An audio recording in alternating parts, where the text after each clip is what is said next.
Hello everyone, कैसे हैं आप सभी। होपफुली आप सभी अच्छे होंगे। मैं भी बहुत बढ़िया हूं। आप लोगों के सीएमए फाउंडेशन के एग्जाम हो चुके हैं खत्म। इस वीडियो सीरीज के अंदर हम करने वाले हैं सीएमए फाउंडेशन के सारे पेपर्स का सॉल्यूशन। जी हाँ, वन बाय वन सारे फैकल्टी लोग आपको कराने वाले हैं जो सीएमए फाउंडेशन के न्यू सिलेबस के पेपर हुए हैं उनका सॉल्यूशन। आप लोगों के पेपर कैसे रहे जरूर से मुझे इस वीडियो के अंदर बताइएगा। एक एक करके सारे सॉल्यूशन करने वाले हैं। आप खुद के मार्क्स भी असर्टेन करना कि आप लोगों के कितने मार्क्स आ रहे हैं और कहां से आप देख रहे हैं, जरूर से कमेंट बॉक्स में लिख करके बताना। इसके अलावा मैं आपको एक इंपॉर्टेंट जानकारी दे दूं कि जो सीएमए इंटरमीडिएट के जो बैचेस है ज्ञान सागर क्लासेस के, वो 26 जुलाई से स्टार्ट हो रहे हैं, जो कि एक्सक्लूसिव सीएमए के लिए होने वाले हैं। Under one roof best faculty आप लोगों को मिलने वाली है। टेस्ट सीरीज, बुक्स, एक ऐसी जगह जहां पर कंप्लीट सारी चीजें मिलती है प्लेसमेंट तक। ज्ञान सागर क्लासेस वो एक डेस्टिनेशन है। डिस्क्रिप्शन में ज्यादा जानकारी के लिए आप जा सकते हैं या फिर www.gyansagarclasses.com पर आप कांटेक्ट कर सकते हैं। डिस्क्रिप्शन में इसी के साथ साथ मैंने डेमो लेक्चर्स का लिंक भी दे दिया है, जो प्रीवियस बैच है उसके, और जो न्यू बैच स्टार्ट होगा उसके भी लाइव स्ट्रीमिंग होने वाले हैं।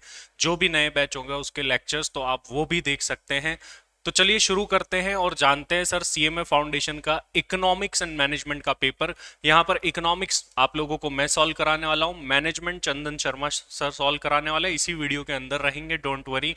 और इसके बाद में जो है मैथ्स शिवम सर कराएंगे, और लॉ जो है वो प्राची मैम करवाएगी, और अकाउंट्स एंड कॉस्टिंग जो है दिलीप सर कराएंगे। तो इस तरीके से आपको चारों पेपर के सॉल्यूशन मिल जाएंगे और पहले से ही आप लोग खुद को एंश्योर कर लेंगे कि कितने मार्क्स आ रहे हैं।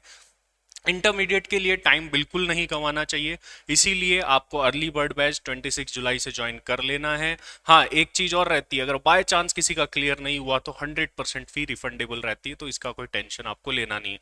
चलिए आइए शुरू करते हैं और देखते हैं कि सर क्या सॉल्यूशंस थे इकोनॉमिक्स एंड मैनेजमेंट पेपर के। चलिए देखते हैं। ये पेपर जो है आपको डिस्क्रिप्शन में मैं टेलीग्राम चैनल का लिंक दे रहा हूं, वहां पर आपको जाकर के ये पेपर डाउनलोड कर लेने हैं, वहां पर आपको ये पेपर्स मिल जाएंगे। ये सारी जानकारी मैं आप लोगों को दे चुका हूं। चलिए स्टार्ट करते हैं और देखते हैं सर सेक्शन ए इकोनॉमिक्स। तो देखिए बेटा, जो आपका क्वेश्चन नंबर स्टार्ट होता है पेपर में वो 51 से स्टार्ट होता है, अगर आप देखेंगे एग्जाम के अंदर। और इसके अंदर 85 तक जो है इकोनॉमिक्स के क्वेश्चन है, उसके बाद में जो है मैनेजमेंट के क्वेश्चन होने वाले। जहां पर एक्सप्लेनेशन की जरूरत होगी वो भी देखेंगे ताकि आप लोग क्लेरिफाई कर पाए। और कोशिश करिए कि हमने सारे के सारे आंसर वेल रिसर्च के साथ आपको बताया जाए। फिर भी ये सजेस्टेड आंसर है, अगर एक दो क्वेश्चन में आपको ऐसा डाउट है तो कमेंट बॉक्स में लिखिएगा, हम डिस्कस करेंगे उसको। और इसमें से काफी सारे question as it is study mat से ही थे, तो उसमें तो हमको स्टडी मैट का आंसर ही फॉलो करना होगा। चलिए सबसे पहले देखते हैं, यहां पर फर्स्ट क्वेश्चन था माइक्रो इकोनॉमिक्स डील विथ। देखिए माइक्रो और मैक्रो दो इकोनॉमिक्स के पार्ट हैं, हमने देखे। माइक्रो इकोनॉमिक्स क्या होती है, छोटे लेवल पर ऑपरेट करती है, स्मॉल लेवल इंडिविजुअल लेवल पर। वहीं macro economics economy as a whole पूरी इकोनॉमी लेवल पर ऑपरेट करती है। तो बात करूं माइक्रो इकोनॉमिक्स की, तो इसमें से कौन सा ऑप्शन सही होगा? क्या इकोनॉमिक्स ग्रोथ, इंडिविजुअल यूनिट और इकोनॉमी एज ए होल? तो अभी अभी मैंने बताया कि इंडिविजुअल लेवल पर मतलब इंडिविजुअल यूनिट्स। तो ए इसका राइट आंसर है, A is the right answer, sorry B is the right answer यहां पर लिखा हुआ है। तो ये बी फर्स्ट का राइट आंसर है। अगर आप लोगों ने यही टिक करा है तो जल्दी से बताना कि यही टिक कराता कि नहीं कराता। उसके बाद में नेक्स्ट देखो, nature of PPF, production possibility frontier या पीपीसी प्रोडक्शन पॉसिबिलिटी कर्व, कैसा बनता है भाई? ये आपका प्रोडक्शन पॉसिबिलिटी कर्व बनता है, जिसमें हम एग्जांपल भी देखते हैं कि राइस और वीट वाला एग्जांपल के, अगर आपको एक चीज का ज्यादा प्रोडक्शन करना है तो दूसरी छोड़नी पड़ेगी, वो सारी बातें। तो कैसा कर्व बन रहा है ये बन रहा है सर, इसको बोलते हैं कॉनकेव टू दी ओरिजिन। और एक इस टाइप के कर्व भी बनते हैं, कॉन्वेक्स टू दी ओरिजिन। ठीक है, तो ये कॉनकेव टू दी ओरिजिन होगा। तो इसका जो सही आंसर था बेटा, ये सही आंसर क्या था sir? Answer A is the right answer, concave to the origin. Next, price elasticity of demand of a product will be more elastic. इनमें से किसके केस में प्राइस इलास्टिसिटी ज्यादा इलास्टिक होगी? नेसेसिटी के केस में तो वेरी लेस इलास्टिक होती है, तो यहां पर तो ये पॉसिबल है ही नहीं। जिसके सब्स्टिट्यूट ही नहीं है, जिसके सब्स्टिट्यूट नहीं है, जैसे मान लो मेडिकल की कोई दवाई है जिसका सब्स्टिट्यूट ही नहीं है मार्केट के अंदर, ऑप्शन ही नहीं है, तो क्या आप इलास्टिक होंगे? नहीं, वही लेना पड़ेगा। इसकी भी इन इलास्टिक ही होती है। लाइफ सेविंग प्रोडक्ट, इसकी भी इन इलास्टिक होती है, जैसा मैं अभी आपको एग्जांपल दिया। Number of substitute, yes this is the right answer, कि जिसके सब्स्टिट्यूट्स नंबर ऑफ हो, मतलब आप एक से दूसरे प्रोडक्ट पर मूव कर सकते हैं। बोला कोई बात नहीं, ये नहीं, चल दूसरा सही। तो ऐसे प्रोडक्ट की इलास्टिसिटी ज्यादा इलास्टिक होती है जिसके सब्स्टिट्यूट ज्यादा होते हैं। तो इसका सही आंसर क्या है कि इसमें से किसकी इलास्टिसिटी ज्यादा होगी? तो आंसर इज डी। इस केस के अंदर जिसके नंबर ऑफ सब्स्टिट्यूट है, जिसके सब्स्टिट्यूट काफी ज्यादा है, उनकी इलास्टिसिटी भी ज्यादा होती है। तो इसका ये वाला आंसर होगा। ये तो कुछ ज्यादा ही डार्क हो गया, दिखेगा ही नहीं तुम लोगों को। ठीक है, मैं ऐसे ही टिक कर देता हूं इसमें, है ना। चलो इसके बाद में आगे बढ़ते हैं और नेक्स्ट क्वेश्चन की तरफ बढ़ते हैं और देखते हैं विच of the following will have highly in elastic, और सप्लाई बोला है भाई, डिमांड नहीं बोला। कई लोग क्वेश्चन को गलत पढ़ लेते हैं। यहां पर क्या बोला गया है? हाईली इन इलास्टिक सप्लाई किसकी होगी? भाई ऐसी चीजें या तो जो बहुत ही रेयर है, ला ही नहीं सकते भाई, कितनी डिमांड कर लो हमारी सप्लाई तो इतनी रहेगी, या ऐसी चीजें जिनको ला करके कोई फायदा भी नहीं है, खराब हो जाएगी जल्दी, ऐसी चीजों की सप्लाई क्या होती है? इन इलास्टिक होती है। क्या इनमें से कुछ है? देखो कंज्यूमर ड्यूरेबल गुड्स तो कहाँ इन इलास्टिक होंगे? एसी, टीवी, फ्रिज, ये वगैरह सब इसके अंदर आ जाते हैं। इलाइट क्लास एंड कंजम्पशन वाली चीजें भी जो है सप्लाई में खूब होती है। ऐसा नहीं है कि भाई इलाइट क्लास है, रेयर तो बोला नहीं है, तो होगी प्रीमियम वाली चीजें। ऑल ऑफ दी अबाउ है नहीं, ये रहा देखो पेरिशेबल गुड्स, ऐसी चीजें जो जल्दी खराब हो जाती है, तो उनकी सप्लाई लिमिटेड हो सकती है, बहुत ज्यादा नहीं हो सकती, क्योंकि ज्यादा सप्लाई कर भी लोगे तो वो चीज क्या हो जाएगी? फिर खराब हो जाएगी। जैसे वेजिटेबल्स है, सब्जियां आपने बहुत ज्यादा खेत से निकाल ली, तोड़ ली, अब वो उसको बहुत सारी सप्लाई कर ली, लेकिन वो क्या हो जाएगी? थोड़े टाइम में खराब हो जाएगी। तो लिमिटेड सप्लाई होती है, बहुत ज्यादा सप्लाई भी नहीं हो सकती कुछ चीजों की, तो इसलिए perishable goods is the right answer. सारे फैक्टर्स ऑफ प्रोडक्शन किस में वेरिएबल बन जाते हैं? बहुत ही आसान क्वेश्चन हम पढ़ते हैं लॉन्ग रन के अंदर। सारे फैक्टर्स ऑफ प्रोडक्शन जो है वो वेरिएबल हो जाते हैं। शॉर्ट रन के अंदर दोनों टाइप के होते हैं। Why does law of increasing returns operate? Increasing return मतलब क्या हो रहा है भाई? कि आप जितना इनपुट लगा रहे हो उससे ज्यादा आपको क्या मिल रहा है? आउटपुट मिल रहा है भाई। ठीक है, 100% से भी ज्यादा का आउटपुट मिल रहा है एक तरीके से, उसको बोलते हैं हम इंक्रीजिंग रिटर्न। आपने पढ़ा होगा returns to scale, constant return, diminishing returns, तो ये इंक्रीजिंग रिटर्न है। और ये सेम क्वेश्चन आप लोगों के स्टडी मटेरियल के अंदर भी है, और उसका सही आंसर क्या है? All of the above, need to reach the right combination. सही कॉम्बिनेशन में फैक्टर्स को लगाओगे तो भाई बढ़िया से काम करेंगे, फिर क्या दिक्कत है? Full use of fixed indivisible factors, जैसे फिक्स्ड क्या होता है? मशीनरी हो गया या फिर आपकी बिल्डिंग हो गई, उसका पूरा अच्छे से यूटिलाइजेशन कर रहे हो। वेरिएबल फैक्टर भी अच्छे से काम कर रहा है। अब क्या चाहिए? खूब जमेगा रंग जब मिल बैठेंगे तीन यार, और फिर आएंगे इंक्रीजिंग रिटर्न्स। तो इसीलिए इसका सही आंसर क्या है? ऑल ऑफ द अबाउ इसका सही आंसर है। नेक्स्ट देखिए अगला question, the concept of mode of production was developed by. देखो ये प्रोडक्शन वाले चैप्टर में दे रखा है, और तुमको ऐसे थ्योरी पढ़ोगे ना, वहां पर मिलेगा आपको ये मोड ऑफ प्रोडक्शन क्या, थ्योरेटिकल चीज पढ़ोगे। इसलिए स्टडी मैट की हर एक चीज डिटेल में पढ़ना जरूरी होता है, ध्यान रखो तुम। तो इसका सही आंसर मार्क्स है, स्टडी मटेरियल के अंदर दे रखा है। तुम जाओगे बुक की पीडीएफ डाउनलोड करके सर्च कर लेना, मार्क्स तो भी मिल जाएगा।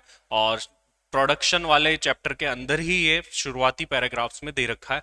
तो इसका सही आंसर है मार्क्स ए। लॉन्ग रन में प्राइस कौन डिटरमाइन करता है? भाई ये same to same study material का क्वेश्चन आ गया। आपके स्टडी मटेरियल के अंदर ये क्वेश्चन है, शायद फिल इन द ब्लैंक्स वगैरह में हो सकता है ये क्वेश्चन, लेकिन ये स्टडी मटेरियल के अंदर आप लोगों के लिए था। और उसके अंदर सही आंसर क्या होगा? कॉस्ट ऑफ प्रोडक्शन, कि भाई लॉन्ग रन में कितना कॉस्ट आ रही है, कितना पैसा लग रहा है, उसी के बेस पर व्यक्ति जो है अपनी प्राइस डिटरमाइन करता है। शॉर्ट रन में तो चलो डिमांड सप्लाई फैक्टर के अकॉर्डिंग भी चल ले, जो आ रही है वो ले ले, बट लॉन्ग रन में तो एट दी एंड उसे सर्वाइव करना है। सर्वाइव करना है तो कॉस्ट से ऊपर ही प्राइस चार्ज करनी पड़ेगी, उससे नीचे चार्ज करके वो सर्वाइव नहीं कर सकता। तो इसलिए लॉन्ग रन के अंदर कॉस्ट ऑफ प्रोडक्शन जो है वो प्राइस डिटरमाइन करती है। Shut down situation for a firm comes when, कब एक फर्म को बिल्कुल ही बंद कर देना चाहिए? देखो दो टाइप की मेन कॉस्ट होती है, एक फिक्स कॉस्ट और एक वेरिएबल कॉस्ट। फिक्स कॉस्ट तो लगेगी लगेगी, प्रोडक्शन करे या ना करे, तो जो भी पॉइंट फिक्स कॉस्ट से रिलेटेड है वो तो कट हो गए।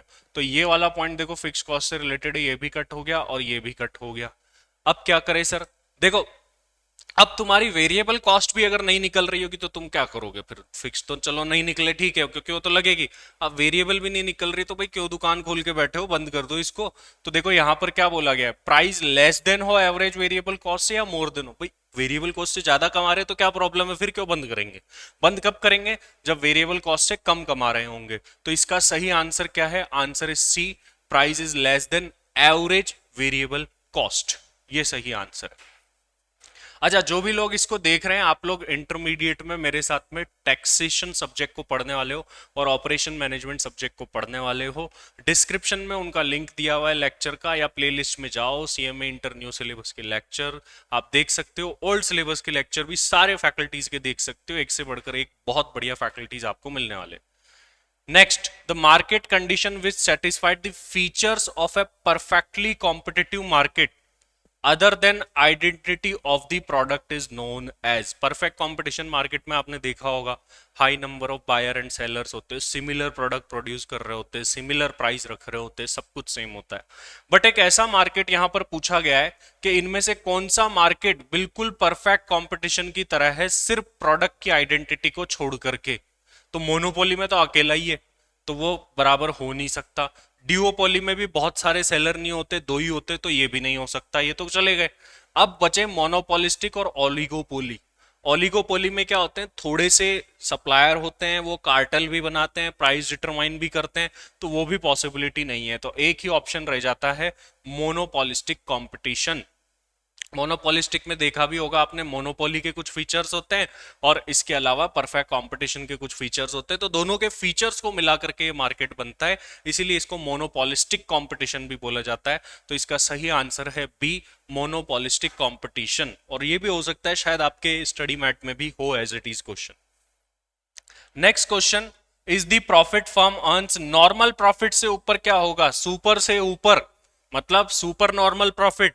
तो इसका सही आंसर क्या है भाई? Super normal. भाई नॉर्मल से ऊपर नॉर्मल कैसे कमा सकते हैं? तो ये तो सही आंसर वैसे ही, और इकोनॉमिक और कॉस्टिंग प्रॉफिट तो ऐसा सच था ही नहीं अपने यहां पर, तो super normal profit is the right answer. Essential features of the market are. एक मार्केट में सर सेलर होना चाहिए, बायर होना चाहिए, दो लोग तो होने ही चाहिए। तो यहीं से तुम लोग क्लियर कर लो, कई बार सर सेलर और बायर दो तो सही निकल ही रहे, दो दो ऑप्शन टिक करने का ऑप्शन है नहीं, और प्राइस तो होगी ना, वरना खरीदेंगे बेचेंगे किस रेट पर। तो ये तीनों चीजें जरूरी, इसलिए सही आंसर क्या है? डी। तो इसका सही आंसर निकलेगा भाई डी, 62 का right answer is the D. Next, if demand curve of pure monopoly is elastic, MR will be, marginal revenue will be. बोल रहा है डिमांड कर्व मोनोपोली का इलास्टिक है, ठीक है।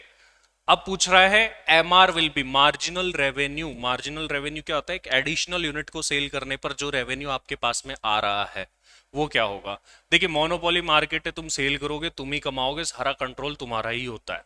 तो यहां पर स्टडी मैट में भी ये सेम क्वेश्चन है, शायद फिल इन द ब्लैंक्स के अंदर हो सकता है ये क्वेश्चन, या एमसीक्यू में भी, मतलब सेम है लेकिन सेम टू सेम। और इसका सही आंसर क्या है? पॉजिटिव। मार्जिनल रेवेन्यू पॉजिटिव ही आएगा भाई, नेगेटिव क्यों आएगा? मोनोपोली मार्केट में यूनिट सेल करते जाओ, पॉजिटिव कमाते जाओ, तो इसका सही आंसर है पॉजिटिव होगा। नेक्स्ट चलिए आगे बढ़ते हैं। Electricity supply service in a fixed area. एक ही एरिया में इलेक्ट्रिसिटी सप्लाई आ रही है और कहीं नहीं आ रही। भाई क्या तुम्हारा राज है क्या? ऐसे बोलते हैं तुम्हारे बाप का राज है क्या? लेकिन यहां तो हो रहा है ना बाप का राज इस क्वेश्चन में। एक फिक्स्ड एरिया में अकेले सप्लाई, और जहां बाप का राज होता है वो मोनोपोली। तो इसका सही आंसर क्या होगा? ऐसा मार्केट फिक्स्ड एरिया में सर्विस दे रहा है भाई, मतलब उस एरिया में अकेला है और कोई नहीं है, तो this is monopoly. Monopoly market यहां पर सही आंसर होगा। Demand for a monopolistic competitive product is. Monopolistic competitive product क्या होते हैं, पहले तो उसके बारे में बात कर लेते हैं। मोनोपोलिस्टिक कंपटीशन वाले प्रोडक्ट ऐसे जैसे सोप हो गए, शैम्पू हो गया, ऐसे प्रोडक्ट क्या रहते हैं? मोनोपोलिस्टिक कंपटीशन वाले रहते हैं, कि इनके अंदर क्या होता है, कस्टमर इजीली मूव कर सकता है। आज साबुन खरीदने जाते हो तुम, किसी भी स्टोर पर गए या सुपरमार्केट में या डी मार्ट में जाते हो, वहां इतने सारे शॉप पड़े होते हैं, बोले यार ये अपना वाला नहीं मिल रहा, दूसरा ले लो। अब ऐसे थोड़ी है कि भाई दूसरी शॉप पे जाऊंगा, दौड़ के जाऊंगा। शैम्पू भी चेंज कर लेते हैं लोग, सोप भी चेंज, तो मतलब इजीली चेंज हो जाती है ये चीजें। तो इसलिए मोनोपोलिस्टिक कॉम्पिटिटिव मार्केट वाले प्रोडक्ट की जो डिमांड है वो क्या होती है, मोर इलास्टिक, ज्यादा इलास्टिक होती है, वो इजीली शिफ्ट कर सकते हैं, इस वजह से ये ज्यादा इलास्टिक होती है। तो इसका सही आंसर मोर इलास्टिक होने वाला है। नेक्स्ट क्या बोल रहा है, is a market situation where there are few sellers producing comparable product. Few seller बोल रहा है भाई, और कंपेरेबल, एक जैसे प्रोडक्ट बना रहे हैं। ये तो तुम खुद भी बता सकते हो कि तुम्हारा सही है कि नहीं है भाई। फ्यू सेलर, थोड़े से, थोड़े से सेलर किस में होते हैं सर, ये कार मार्केट किसका एग्जांपल है सर? कार मार्केट तो आपने बताया था ओलिगोपोली का। यस, कम सेलर होते हैं जिसके अंदर वो सिमिलर टाइप के प्रोडक्ट बना रहे होते हैं, कार मार्केट उसका एक एग्जांपल है। तो सही आंसर क्या है इसका, ओलिगोपोली। क्योंकि बाकी डिओपोली में दो होता है, मोनोपोली में अकेले होते हैं, और मोनोपोलिस्टिक में लार्ज नंबर होते हैं। तो फ्यू किस में रह गए, ओलिगोपोली में ही रह गए। Next, which one of the following is not a condition for price discrimination. Price discrimination क्या होता है, अलग अलग लोगों से अलग अलग प्राइस चार्ज करना, प्राइस डिस्क्रिमिनेशन कहलाता है। ऐसा मोनोपोली मार्केट के अंदर ही पॉसिबल है, क्योंकि वो अकेला है, किसी से कैसे प्राइस चार्ज करे, किसी से कैसे करे। बुक में अगर आप जाएंगे तो देखेंगे first stage, second stage, third stage, अलग अलग बेस पर जो है प्राइस डिस्क्रिमिनेशन किया जाता है, पेइंग कैपेसिटी को देख करके, अदर फैक्टर्स को देख करके। तो काफी सारी चीजें होती है जिनके बेस पर प्राइस डिस्क्रिमिनेशन किया जाता है। कई जगह मान लो जैसे होता है ना, कई चीजें कि यार इसकी शॉप उस एरिया में है, कोई एक ही व्यक्ति की शॉप अलग अलग एरियाज में है, एक जगह तो वो प्राइस अलग चार्ज कर रहा है, एक जगह अलग कर रहा है। क्यों कर रहा है भाई, मान लो एक जगह उसने शॉप खोली, वहां बहुत सारी शॉप ऑलरेडी, कंपटीशन ज्यादा है, तो वो क्या करेगा, फिर प्राइस कम चार्ज करेगा भाई, आसपास भी ऑप्शन बहुत है। बट एक ऐसे एरिया में वो व्यक्ति है जहां वो अकेला ही है, तो वहां प्राइस क्या कर लेता है, वो ज्यादा चार्ज कर लेता है। तो ये क्या हो गया, ज्योग्राफी के बेस पर भी प्राइस डिस्क्रिमिनेशन पॉसिबल होता है। तो इनमें से क्या है, देखो पहला, इग्नोरेंस ऑफ कस्टमर्स, बिल्कुल है। कस्टमर बोले छोड़ना है यार, क्या फर्क पड़ता है, और आपके स्टडी मेट में भी ये पॉइंट दिख जाएगा आपको। एक टैरिफ बैरियर, ये पॉइंट तो कहीं भी नहीं था। ज्योग्राफिकल डिस्टेंस में आपको बता ही रहा हूं कि भाई इस वजह से भी प्राइस डिस्क्रिमिनेशन होता है। नन वाला तो ऑप्शन ही काट दो अब कुछ। तीन ऑप्शन रहे सर, इनमें से कौन सा नहीं है, तो नहीं में तो टैरिफ बैरियर आएगा भाई। गवर्नमेंट जो टैरिफ बैरियर्स वगैरह लगाते हैं उसमें प्राइस डिस्क्रिमिनेशन का कोई रोल होता ही नहीं है कि भाई इससे ज्यादा प्राइस चार्ज नहीं करोगे। तो वो तो उल्टा बैरियर लगा रही है कि भाई इतनी ही करनी है, तो वहां पर कैसे प्राइस डिस्क्रिमिनेशन होगा। गवर्नमेंट ने बोल दिया भाई पेट्रोल इतने रुपए पर ही मिलेगा पूरे देश में, टैरिफ बैरियर लगा दिया, इससे ऊपर नहीं जा सकते, तो वहां पर तो पॉसिबल नहीं है प्राइस डिस्क्रिमिनेशन के। अलग ये ग्राहक आया इससे अलग चार्ज, ये ग्राहक आया इससे अलग चार्ज। आपके घर में एलपीजी गैस आती होगी, उसकी भी सेम प्राइस है, डिस्क्रिमिनेशन थोड़ी ना करते हैं कंपनी वाले। नेक्स्ट देखो क्या है, which one of the following will lead to fall in demand for money. पैसे की डिमांड कब कम हो जाएगी भाई, पैसे की डिमांड एक ही सिचुएशन में कम हो सकती है, जब वो महंगा मिल रहा हो। पैसा महंगा मिल रहा हो मतलब ब्याज ज्यादा लग रहा हो, इंटरेस्ट ज्यादा लग रहा हो। अगर इंटरेस्ट और ब्याज ज्यादा लग रहा होगा तो सोचेंगे यार छोड़ो यार, लोन नहीं लेंगे, पैसा नहीं लेंगे। और ये आपकी जो मनी वाला चैप्टर है, क्वांटिटी थ्योरी ऑफ मनी, वहां पर दिया हुआ भी है इसके बारे में। तो इनमें से कौन सा सर, ये आप पहला ऑप्शन ही सही है भाई। रेट ऑफ इंटरेस्ट अगर बढ़ गई है तो मनी की डिमांड कम हो जाएगी, पैसे की डिमांड कम हो जाएगी। बोले हमको नहीं चाहिए पैसा, थोड़ा रुक जाओ, इंटरेस्ट कम होने दो, महंगा पैसा नहीं चाहिए। ठीक है, तो ये 68 का सही आंसर है A. Next, supply of money refers to, पैसे की सप्लाई का मतलब क्या है भाई, पैसे की सप्लाई का मतलब जो जनता के पास में उतना पैसा इकोनॉमी में है, उतना ही सप्लाई में है। तो सप्लाई ऑफ मनी का मतलब जो पैसा जनता के पास में पड़ा है, तो उतने पैसे की सप्लाई हो चुकी है, उतना पैसा पब्लिक के पास में पड़ा है। तो इसमें से सही आंसर कौन सा है sir, total money held by RBI, नहीं बिल्कुल गलत। Money with all commercial bank, बिल्कुल गलत। रख के क्या करोगे, सप्लाई थोड़ी हुई है, खुद के पास ही पड़ा है। जो गवर्नमेंट के पास पड़ा उसकी भी सप्लाई नहीं हुई, तो सही आंसर, अरे ये आ गया ना, देखो हेल्ड बाय द पब्लिक, जो पब्लिक के पास में पड़ा है। भाई जो मार्केट में फ्रीली अवेलेबल पैसा है वही तो सप्लाई होगी। नेक्स्ट देखिए, इनमें से कौन सा एपेक्स बैंक है, सबसे बड़ा बैंक किसके लिए, एग्रीकल्चर। ये तो स्टडी मैट में भी था सर। एग्रीकल्चर सेक्टर को बढ़ावा देने के लिए गवर्नमेंट ने एक बैंक बना रखा है, NABARD, national bank for agriculture and rural development. तो पूरे देश का तो एपेक्स बैंक आरबीआई है, बट एग्रीकल्चर सेक्टर का एपेक्स बैंक नाबार्ड है, और इंडस्ट्रियल सेक्टर का आईडीबीआई है। तो यहां पर देखो सही आंसर क्या होगा, सी, क्योंकि यहां पर क्या पूछा है, एग्रीकल्चर क्रेडिट, खेती बाड़ी से रिलेटेड क्रेडिट। फेरा हैज बीन रिप्लेस्ड बाय, देखो फेरा foreign exchange regulation act Bharat में एक हुआ करता था, जो फॉरेन से ट्रांजेक्शन होते, लेन देन होते हैं उसके लिए। फिर बोले रेगुलेशन, यार खराब वर्ड है, रेगुलेट मतलब तो तुम आने ही नहीं दे रहे हो पैसा, रेगुलेट कर दिया उसको। तो इसी के बाद में बनाया गया फेमा। आज के टाइम पर फेमा ही चलता है। फाइनल के अंदर तुम्हारी ये एक्ट भी आएगा लॉ के अंदर। तो सही आंसर क्या है, फेमा। और शायद स्टडी मैट में भी ये भी सेम क्वेश्चन। तो फेरा को किसने रिप्लेस करा, फेमा ने रिप्लेस करा। Next, money market deals with, भाई मार्केट दो टाइप के होते हैं, एक क्या होता है सर कैपिटल मार्केट, और एक क्या होता है मनी मार्केट। कैपिटल मार्केट क्या होता है, लॉन्ग टर्म का मार्केट। मनी मार्केट क्या होता है, शॉर्ट टर्म का मार्केट। कैपिटल मार्केट को रेगुलेट कौन करता है, सेबी। और मनी मार्केट को कौन रेगुलेट करता है सर, आरबीआई। इसमें शॉर्ट टर्म के लिए फंड बोरो और दिए जाते हैं, लैंड किए जाते हैं। इसमें जो है लॉन्ग टर्म के लिए दिए जाते हैं। शेयर मार्केट कैपिटल मार्केट के अंदर आता है।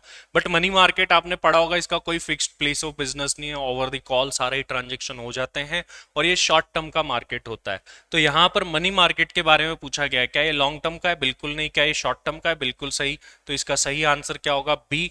B is the answer, right answer, short term credit. चलिए आगे चलते हैं फटाफट से।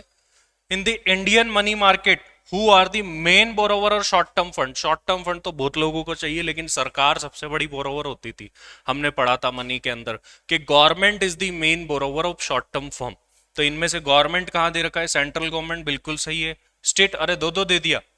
लोकल बॉडीज, ये तो सारी गवर्नमेंट है। तो इसका सही आंसर क्या होगा, D, all of the above. क्योंकि government is the main borrower, तो इसका सही आंसर होगा ऑल ऑफ द अबाउ, इनमें से सारे। Commercial bank provide commercial loan against, इसके बारे में भी जान लेते हैं भाई। Commercial bank provide commercial loan against. देखो कमर्शियल बैंक तो सर सिक्योरिटी के अगेंस्ट में लोन दे देते हैं, कुछ भी सिक्योरिटी रखो, गिरवी रखो, मोर्गेज रखो, लोन दे देते हैं। तो सर गवर्नमेंट सिक्योरिटीज के अगेंस्ट बिल्कुल मिल जाएगा भाई, गवर्नमेंट आसानी से पैसा ले सकती। बॉन्ड के अगेंस्ट बिल्कुल मिल जाएगा, ये भी अपने आप में एक असेट है अगले के पास है। तो बोथ ए एंड बी, ये सही आंसर होगा भाई। सी इज द राइट आंसर। के इसका सही आंसर क्या होगा, सी, कि भाई दोनों है ए एंड बी। इसी के साथ साथ अगर आप लोगों को इंटरमीडिएट, फाइनल या किसी भी लेवल से रिलेटेड क्लासेस चाहिए, तो देखो ये कांटेक्ट नंबर आ रहे हैं, यहाँ पर कांटेक्ट कर सकते हो, या फिर यहाँ पर विजिट करके पूरी जानकारी ले सकते हो, रैंकर्स देख सकते हो। और इंडिया का सबसे हाईएस्ट पैकेज देने का जो ये कीर्तिमान है और ये जो रिकॉर्ड है पिछले कई अटेम्प्ट से, वो ज्ञान सागर क्लासेस के पास में भी है। लास्ट अटेम्प्ट में 3 स्टूडेंट्स का 22 लाख का पैकेज लगा पूरे इंडिया से। 2 स्टूडेंट जो है वो कहाँ से थे, ज्ञान सागर क्लासेस से। मॉक इंटरव्यू भी पढ़े, टॉपर इंटरेक्शन में जाकर के देख लेना आप लोग उनके। नेक्स्ट चलिए आगे बढ़ते हैं। Next, certificate of deposit issued by the bank, CD. भाई सीडी किसको मिलता है, जिसने पैसा जमा कराया उसको मिल जाएगा भाई CD. Certificate of deposit bank किसे देगा, जो भी पैसा जमा करा रहा है उसको देगा भाई। तो सर क्या कंपनी को मिलेगा, बिल्कुल इसको इसको इसको सबको मिलेगा। Right answer is the D, all of the above, इन सबको मिल जाएगा। तो आसान सा क्वेश्चन था, कोई ज्यादा था नहीं, शायद बुक में भी एज इट इज है आपके। Which of the following are unsecured promissory note. Sir हम क्लास में बिल्कुल याद करते हैं, commercial papers are the unsecured promissory note, these are issued by the high credit worthy companies. तो कमर्शियल पेपर ही सबसे ज्यादा अनसिक्योर्ड है, उसमें कोई भी सिक्योरिटी नहीं होती, और बड़ी कंपनी से इशू कर सकती, छोटी मोटी नहीं कर सकती। 25-25 हजार के लॉट में इशू होते थे, ये सारी बातें पढ़ी। तो सीडी तो bank, treasury bill RBI issue करता है, तो ये तो दोनों सिक्योर्ड है। तो अनसिक्योर्ड में सिर्फ कमर्शियल पेपर बचा, तो commercial paper is the unsecured promissory note. सही आंसर है इसका B. Capital market is controlled by the, अरे अभी अभी पीछे तो बताया तुमको, मनी मार्केट को आरबीआई, कैपिटल मार्केट को सेबी। यहां क्या पूछा गया है, कैपिटल मार्केट को कौन कंट्रोल करता है, तो कैपिटल मार्केट को कौन कंट्रोल करेगा, SEBI, securities exchange board of India. तो SEBI is the right answer of this question. Next चलते हैं 78 के पास में। The micro business environment does not include. Micro business environment, micro मतलब क्या होता है सर, छोटे लेवल का बिजनेस। माइक्रो अपन ने पढ़ा भी तो था कि सर छोटा लेवल जो होता है उसे हम माइक्रो लेवल बोलते हैं। और माइक्रो लेवल के अंदर माइक्रो इकोनॉमी की अगर हम बात करें तो माइक्रो के अंदर आप क्या पढ़ते हैं कि सर एक इंडिविजुअल के बारे में पढ़ते हैं, एक इंडिविजुअल फर्म के बारे में, एक कंपनी के बारे में पढ़ते हैं। मैंने आगे शुरुआत में ही बताया था किसके बारे में नहीं पढ़ते, इकोनॉमी एज अ होल। तो क्या यहाँ पर कोई ऑप्शन है इकोनॉमी एज अ होल का? सर ये रहा ना, economy as a whole.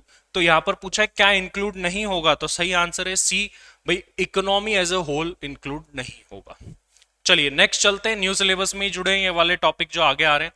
The term pastel does not include, देखो क्या होता है कि अगर किसी कंपनी को एनवायरनमेंट का एनालिसिस करना हो, बिजनेस एनवायरनमेंट का, क्योंकि स्ट्रेटेजी उसी से बनाते ना, तो बिजनेस एनवायरनमेंट क्या होता है, एक तो होता है भाई सर बिजनेस एनवायरनमेंट के अंदर अगर मैं आपको बताऊं तो दो पार्ट होते हैं। एक एक्सटर्नल एनवायरनमेंट होता है, बाहर की चीजें देखनी पड़ती है, एक इंटरनल खुद के अंदर झांक करके भी देखना पड़ता है। जो एक्सटर्नल एनवायरनमेंट है उसको एनालाइज करने के लिए क्या होता है सर, पेस्टल एनालिसिस। और जो इंटरनल है उसको एनालाइज करने के लिए क्या होता है, सॉर्ट एनालिसिस। पेस्टल का मतलब political, economical, social, technological, environmental, legal होता है। सॉर्ट में स्ट्रेंथ, वीकनेस, अपॉर्चुनिटी और थ्रेट्स आते हैं। तो political, economical, social, technological, environmental, legal, ये सब आते हैं। तो इसमें से देखो कौन सा नहीं है वो पूछा गया है। तो टेक्नोलॉजिकल बिल्कुल है, लीगल भी है, इकोनॉमिक भी है, ये पॉपुलेशन नहीं है कहीं भी। तो D is the right answer. इनमें से कौन सा नहीं है, पॉपुलेशन। अरे इसका क्वेश्चन जो मैंने बताया यहाँ भी आ गया, sort analysis does not include, क्या इंक्लूड नहीं होगा, देखो वहां देखो स्ट्रेंथ, वीकनेस, अपॉर्चुनिटी, थ्रेट्स होते हैं, तो ये ओपिनियंस नहीं होते सर। तो C is the right answer. Next, वुकाफू। वुकाफू में इज नॉट डायमेंशन ऑफ वुकाफू वर्ड। वॉलेटिलिटी आती है, अनसर्टेनिटी आती है, और कॉम्प्लेक्सिटी आ जाती है, ये सारी चीजें आ जाती है। अनप्रेसिडेंटनेस भी आ जाती है। अनप्रेसिडेंटनेस में देखो यहां पर ये यू का मतलब अनप्रेसिडेंटनेस होता है, यहां पर क्या दे रखा है, अनप्रिपेयर्डनेस। अनप्रिपेयर्डनेस तो वर्ड ही नहीं था, अनप्रेसिडेंटनेस था। अनप्रेसिडेंटनेस का मतलब क्या होता है, जिसका पास्ट कोई रिकॉर्ड ही नहीं है, अपन कोई एग्जांपल ही नहीं दे सकते, this is happening for the first time only. उसका कोई, जैसे कोविड-19 आया, उसका कोई अनप्रेसिडेंटनेस नहीं है, उसका प्रीवियस पास्ट रिकॉर्ड कुछ भी नहीं है, तो अनप्रेसिडेंटनेस था यहाँ पर। लेकिन यहाँ पर क्या दे रखा है, अनप्रिपेयर्डनेस। तो इसमें से कौन सा नहीं है, तो ये नहीं है भाई, unprecedentedness. Next, Porter's five forces model does not include. Porter ने अलग अलग टाइप के थ्रेट्स बताया एक बिजनेस को, bargaining power of buyers, customers जिसको बोलते हैं, बार्गेनिंग पावर ऑफ सेलर्स बताया है। तो ऐसे टॉपिक्स बताए हैं। उन टॉपिक्स के अंदर सर इसमें क्या पूछा गया है, कौन सा नहीं आएगा। सब्स्टिट्यूट प्रोडक्ट का खतरा भी बताया, राइवल्स का खतरा भी बताया। दूसरा, बार्गेनिंग पावर ऑफ एम्प्लॉय तो कहीं से भी नहीं है भाई। एम्प्लॉय क्या थ्रेट होगा, बार्गेनिंग पावर ऑफ एम्प्लॉय। तो किन में से कौन सा नहीं है, देखो नोट नोट के क्वेश्चन ज्यादा है, इनमें से कौन सा नहीं है, तो कौन सा नहीं है, बार्गेनिंग पावर ऑफ एम्प्लॉय नहीं है। Next, internal business environment include a factor like. Internal business environment में क्या क्या आता है, इंटरनल मतलब भाई घर के अंदर, कंपनी के अंदर। कंपनी के अंदर कैपिटल स्ट्रक्चर भी देखा जाता है, मैनेजमेंट भी देखा जाता है, टॉप लेवल, मिडिल लेवल सब, और बिजनेस फिलोसॉफी क्या सोचता है सभी। तो इंटरनली तो हम सभी देखते हैं, तो D is the right answer, all of the above इसका सही आंसर होगा भाई। Next, demographic environment include. देखो अगर तुम थियोरटिकली जाओगे ना, थियोरटिकली डेमोग्राफिक को पढ़ोगे तो वहां लिखा हुआ है कि इसके अंदर सर क्या क्या इंक्लूड होगा। एज स्ट्रक्चर इंक्लूड होगा, ज्योग्राफिक डिस्ट्रीब्यूशन इंक्लूड होगा, इनकम, डिस्ट्रीब्यूशन ऑफ इनकम, सभी इंक्लूड होगा। तो सही आंसर क्या है, ऑल ऑफ दी अबव। मजे आ गए, देखो इसका भी all of the above, all of the above, क्योंकि स्टूडेंट को जहां ये दिखता है उससे सबसे पहले तो क्लिक इसको करते हैं। नेक्स्ट आता है 85, law to be considered by a business organisation are. एक बिजनेस कौन कौन सा लॉ फॉलो करेगा, एम्प्लॉयमेंट भाई, लेबर लॉज हो गए, फैक्ट्रीज एक्ट हो गए, सब फॉलो करेंगे। कॉपीराइट पेटेंट किसी और की कॉपी नहीं करना भाई, लोगो कॉपी नहीं करना, नाम कॉपी नहीं करना, ये भी फॉलो करना है। दो सही हो गए तो ऑल ऑफ दी अबव ही होना। हेल्थ एंड सेफ्टी फॉलो करना है, तो right answer is the D. D इसका सही आंसर है भाई, सारे के सारे लॉ फॉलो करेगा। तो यहाँ पर हमने इकोनॉमिक्स के सारे क्वेश्चंस कवर कर लिए हैं। अगर आपका कोई भी सवाल या डाउट है तो आप जरूर से कमेंट बॉक्स में लिख दीजिएगा, मैं और मेरी टीम उसका जवाब देने की कोशिश करेंगे पर्सनली। इसके अलावा मैंने आपको early bird batches CMA intermediate के बारे में बता ही दिया, उसे आप ज्वाइन कर सकते हैं। अब आगे आने वाली है मैनेजमेंट के सॉल्यूशन, जो कि आपको करवाएंगे चंदन शर्मा सर। तो देखिए आगे 86 से स्टार्ट हो रहा है मैनेजमेंट का पार्ट, वो मैनेजमेंट का पार्ट आपको बताएंगे चंदन सर। तो चलिए चलते हैं आगे और देखते हैं मैनेजमेंट के सॉल्यूशन। हाँ, तो चलिए अब हम जानते हैं कि पेपर नंबर 4 का जो पार्ट बी था, फंडामेंटल्स ऑफ मैनेजमेंट, उसमें आपको किस तरह के क्वेश्चन पूछे गए थे एग्जाम में। टोटल वेटेज इस सेक्शन का 30 मार्क्स का है और क्वेश्चंस आपसे 15 पूछे गए थे। यूनिट वाइज अगर देखें तो यहाँ पे अप्रोक्सीमेटली हर यूनिट में से on an average 2 questions were asked. Paper थोड़ा मॉडरेट काइंड ऑफ था, जो बहुत इजीली आप अटेम्प्ट कर सकते हो अगर आपने प्रॉपर अंडरस्टैंडिंग कॉन्सेप्ट की रखी तो यहाँ पे पहला क्वेश्चन जो आपको मिला, that is the idea of management is the science focuses on. This is from the very first unit, ये पहली ही यूनिट से आपको दिया गया है, यूनिट नंबर 5.1, जिसमें हम जब डिस्कस करते हैं इज मैनेजमेंट साइंस और आर्ट, तो हम उसी कॉन्सेप्ट के बारे में बात कर रहे होते हैं, कब इसको हम साइंस से कंपेयर करते हैं और कब हम इसको आर्ट से कंपेयर करते हैं। तो जो शुरू के ऑप्शंस आपको मिले हैं पर्सनल स्किल, और अगर ऑप्शन सी देखें इंट्यूशन, तो ये दोनों किससे रिलेटेड है, आर्ट से रिलेटेड है। लेकिन एक्सपेरिमेंटेशन अगर है तो वो किससे रिलेट होता है, साइंस से। तो that means the correct option is option B. तो यहाँ पे फर्स्ट जो क्वेश्चन है उसका जो आंसर है that is option number B. Who observed that management is what a manager does? किसने ऑब्जर्व किया कि मैनेजमेंट वो ही है जो मैनेजर करता है। तो यहाँ पे इसका सही आंसर होगा ऑप्शन सी, एलन लुइस। यहाँ पे पूरा नाम नहीं दिया गया था तो may be it is confusing for some students, लेकिन ये एलन लुइस ही होगा। ये भी फर्स्ट यूनिट का ही पार्ट है जहाँ पे आपको डेफिनेशंस ऑफ मैनेजमेंट दी गई है, उसमें you can find the same. और फिर भी अगर इसमें ये ऑप्शन आपको चुनना था तो फेयोल, टेलर और टेरी, इन तीनों की डेफिनेशंस आपने पढ़ी होगी, उनमें ये चीज नहीं दी गई, तो आपके पास ऑप्शन जो बचता है that is option C only. और Allen Louis is the person who observe that management is what a manager does. तो यहाँ पे अगर इन दो क्वेश्चंस को देखें तो they were asked from unit number 1, 5.1 से आपको पूछे गए थे। मूविंग अहेड, जो थर्ड क्वेश्चन आपको मिला है that is considers that profit maximization is the main objective of a business organization, कि profit maximization ही main ऑब्जेक्टिव होता है एक बिजनेस ऑर्गेनाइजेशन का। तो हमने यूनिट नंबर 5.2 में दो थ्योरी पढ़ी थी मैनेजमेंट की, stewardship theory and agency theory. Stewards वो होते हैं जो overall growth of the organisation के ऊपर फोकस करते हैं, उनको बढ़ाने में मदद करते हैं, ऑर्गेनाइजेशन को आगे ले जाना होता है। जबकि एजेंट्स कौन होते हैं, जो कंपनी इसलिए रखती है ताकि कंपनी प्रॉफिट कमा सके। तो एजेंट्स का मेन मकसद क्या होता है, प्रॉफिट कमाना, उनको बाकी चीज़ों से मतलब नहीं होता है। तो किसी भी ऑर्गेनाइजेशन में अगर सिर्फ प्रॉफिट कमाना मेन मुद्दा दिखता है तो वो कौन सी थ्योरी को फोकस कर रहे हैं, एजेंसी थ्योरी को। तो यहाँ पे जो क्वेश्चन मिला आपको उसका करेक्ट ऑप्शन क्या होगा, D, agency theory. Stakeholder theory और शेयर होल्डर थ्योरी ऐसे नाम हमें दिए नहीं गए थे, तो ये ऑप्शन तो वैसे भी सीन में थे ही नहीं, आपको दो ऑप्शन में से चूज करना था और the correct option is agency theory. Is not an agency cost, इनमें से कौन सी एजेंसी कोस्ट नहीं है। जब हम एजेंसी थ्योरी के बारे में पढ़ते हैं तो there are some cost related to agencies. तो उसमें कौन कौन सी कोस्ट हमने पढ़ी है, बॉन्डिंग कोस्ट, रेसिडुअल लॉस और मॉनिटरिंग कोस्ट। यहाँ पे कॉन्करेंट लॉस जैसी कोई चीज नहीं दी गई है, तो इसका मतलब option A is the correct answer of this particular question. तो यहाँ पे ये जो दो क्वेश्चन आपको मिले हैं वो कौन सी यूनिट से, 5.2 से, थ्योरीज ऑफ मैनेजमेंट, जिसमें दो थ्योरी थी, stewardship theory and agency theory. अब आगे बढ़ते हैं हमारे नेक्स्ट क्वेश्चंस पे। जो नेक्स्ट क्वेश्चन आपका है that is setting objectives is a part of. जब हम प्लानिंग स्टार्ट करते हैं unit number 5.3, planning, staffing, organising, leading, वो जो यूनिट आपकी है उसमें प्लानिंग जब हम पढ़ते हैं तो हम कहते हैं प्लानिंग शुरू कहाँ से होती है, जब आप ऑब्जेक्टिव्स को सेट करते हो। तो सेटिंग ऑब्जेक्टिव किसका पार्ट है, प्लानिंग का पार्ट है। तो इसका करेक्ट ऑप्शन होगा बी कि setting of objectives is a part of planning itself. Which one of the following is not an external source of recruitment? इनमें से कौन सा रिक्रूटमेंट का एक्सटर्नल सोर्स नहीं है? तो एक्सटर्नल सोर्स नहीं है तो वी कैन से इन्होंने क्या पूछा है इनडायरेक्टली कि कौन सा इंटरनल सोर्स ऑफ रिक्रूटमेंट आपका है. अगर हम बात करें स्टाफिंग की तो स्टाफिंग में हमने जब प्रोसेस को डिवाइड किया तो रिक्रूटमेंट भी हमने पढ़ा था.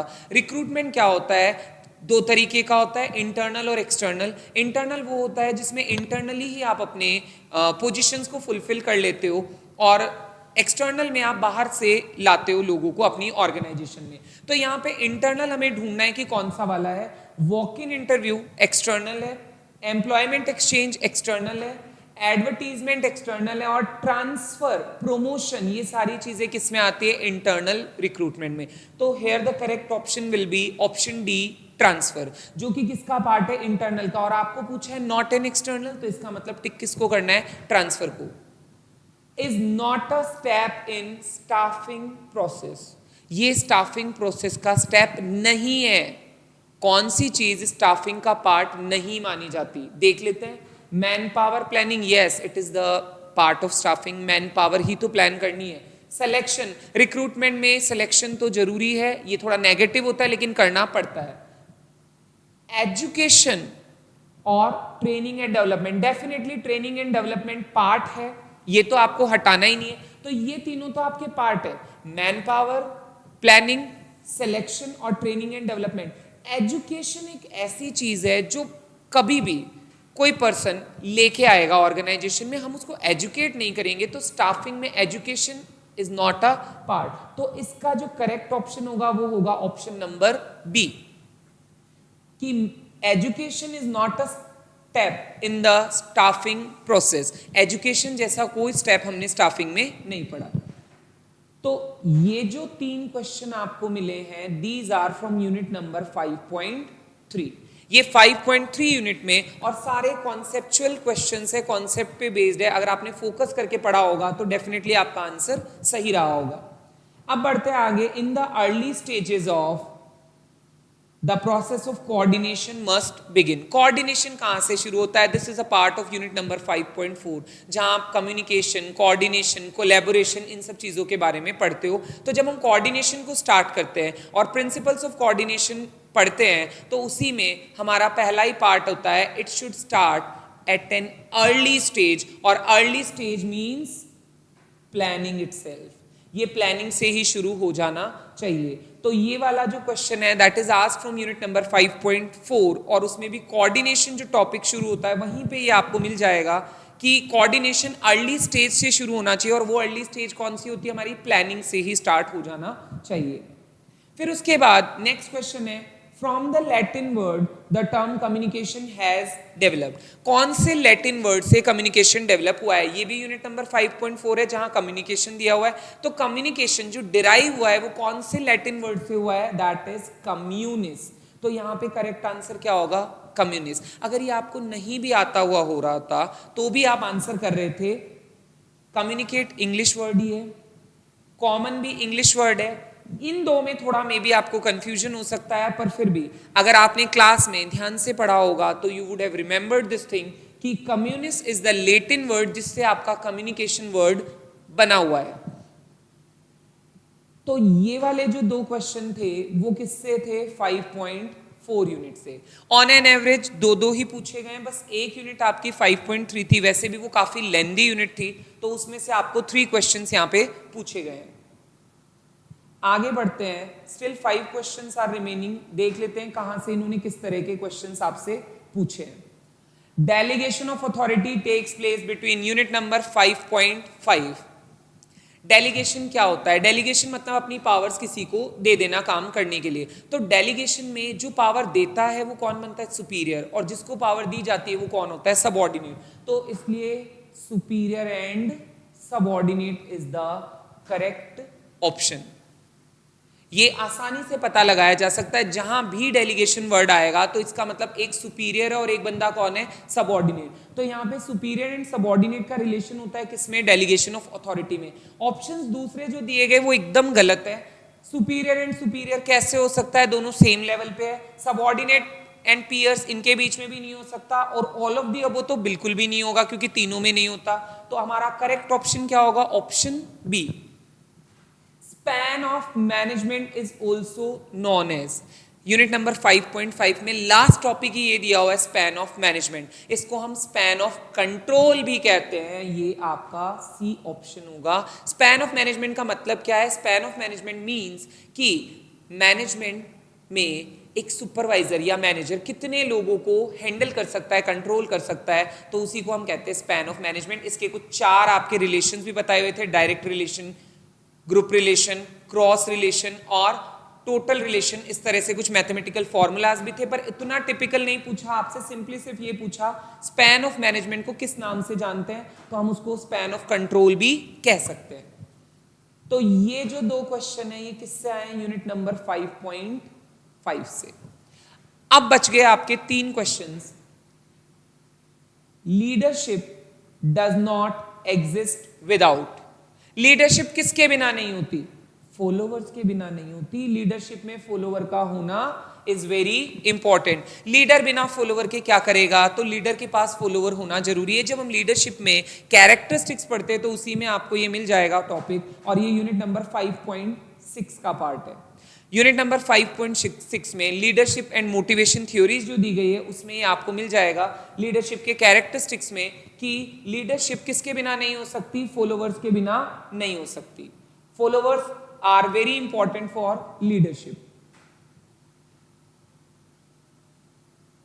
अब जो लास्ट के 3 क्वेश्चंस है, which system of management is an ideal system as per Likert. तो लाइकर्ट ने जो मैनेजमेंट के सिस्टम्स बताए हैं उसके अकॉर्डिंग हमें 4 सिस्टम दिए गए थे, और जो सिस्टम 4 है जो लाइकर्ट ने सजेस्ट किया उसको इन्होंने बताया आइडियल सिस्टम। तो ideal system of management as per Likert theory कौन सा है, सिस्टम 4। तो सिस्टम 4 यहाँ पे करेक्ट आंसर होगा, दैट इज ऑप्शन बी। और ये आपको किससे मिले थे, यूनिट नंबर 5.6 से। ये 2 क्वेश्चन आपके 5.6 यूनिट में है, तो आप इजीली इसको फाइंड आउट कर सकते हो। अब आते हैं लास्ट 2 क्वेश्चन जो कि यूनिट नंबर 5.7 से यहाँ पे पूछे गए हैं। यूनिट नंबर 5.7 में डिसीजन मेकिंग के बारे में बताया गया था। Programme decision are taken by, देखो 2 तरह के डिसीजन में डिवाइड कर सकते हो आप, programmed and non programme decision. Non programme decision कौन से होते हैं, जो एकदम से अराइज हो जाते हैं किसी स्पेसिफिक या कॉम्प्लेक्स सिचुएशन में, और वो कभी भी लोअर लेवल नहीं लेता, उसके लिए सीनियर लेवल की रिक्वायरमेंट होती है। प्रोग्राम डिसीजन वो होते हैं जो एक्चुअल में लिए जा सकते हैं किसी भी लोअर लेवल के द्वारा, क्योंकि वो रिपीट हो रहे होते हैं या फिर रूटीन डिसीजन की तरह काम कर रहे होते हैं। तो यहाँ पे इसका आंसर आएगा लोअर लेवल मैनेजर्स। तो 99 में आपको जो ऑप्शन लगाना था that is option C, is the first step in decision making process. ये फर्स्ट स्टेप होता है डिसीजन मेकिंग प्रोसेस का। कौन सा स्टेप फर्स्ट होता है, डिसीजन लेने के लिए सबसे पहले आइडेंटिफिकेशन होना चाहिए किसका, प्रॉब्लम का।